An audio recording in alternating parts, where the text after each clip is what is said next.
All right, three more. CarbonBridge.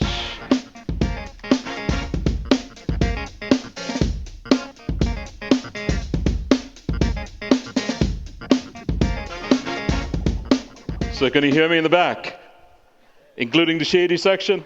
All right. So my name is Manu. I'm the CEO and founder of CarbonBridge.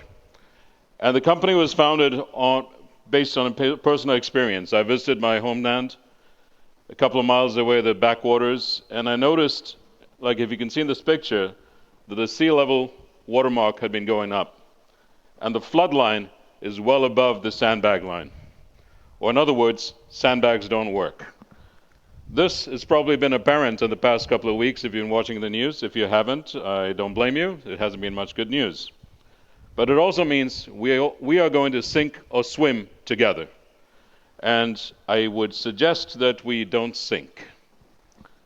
When you look at the causes of global greenhouse gases, where they come from, dairyland, all those dairy cows add up to country number 4, right behind China, United States, and India. That's a lot of shit. Which means it's a pretty shitty job to clean it up. It is also technically very difficult. So today, when you look at what goes on, over 90% of the methane and carbon dioxide produced from biosources wafts freely into the atmosphere. But what we want to do is to capture those gases and convert into clean fuel and carbon monoxide. Yes, I know, explosive, poisonous, but bear with me. Hydrogen is the cleanest fuel you can get, which is why California has hydrogen policies. And carbon monoxide is an absolutely critical ingredient in manufacturing everything from paints to plastics. Or put another way, we capture these gases and convert them into industrial products of higher value that also lock up that carbon for decades to centuries. This is carbon removal with a profit. The business model is really simple. We help farmers get more cash for their crop,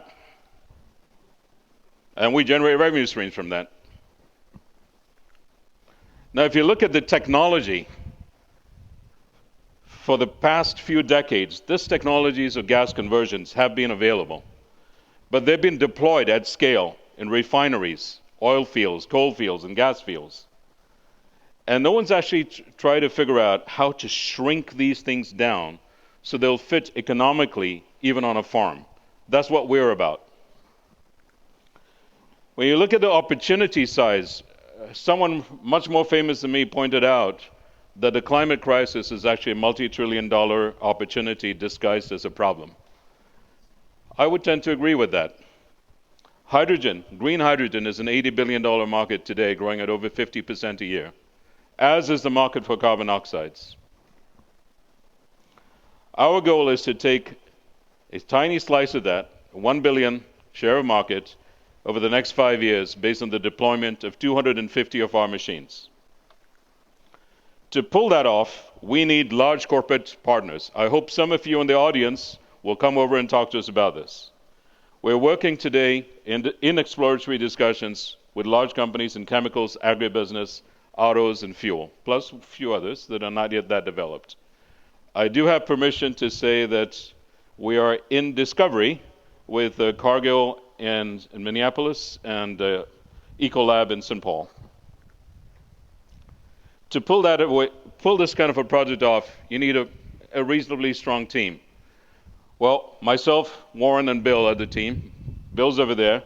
Each of us have over 30 years experience dealing with some of the most persnickety customers around. Take a list of any one of the top tech companies in the Valley, and they've been our customers or we've been employed by them.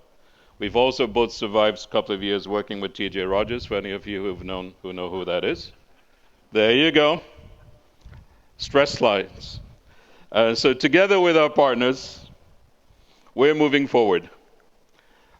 We're going to be raising some funds in winter, but right now we're seeking customers. Experience is not required, and we're also looking for chemical engineering talent. And if this is interesting to you, please come talk to us over there. And let's go together in this journey. We might as well swim together than sink alone. Thank you for your time.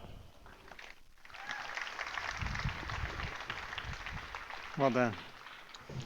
Congratulations.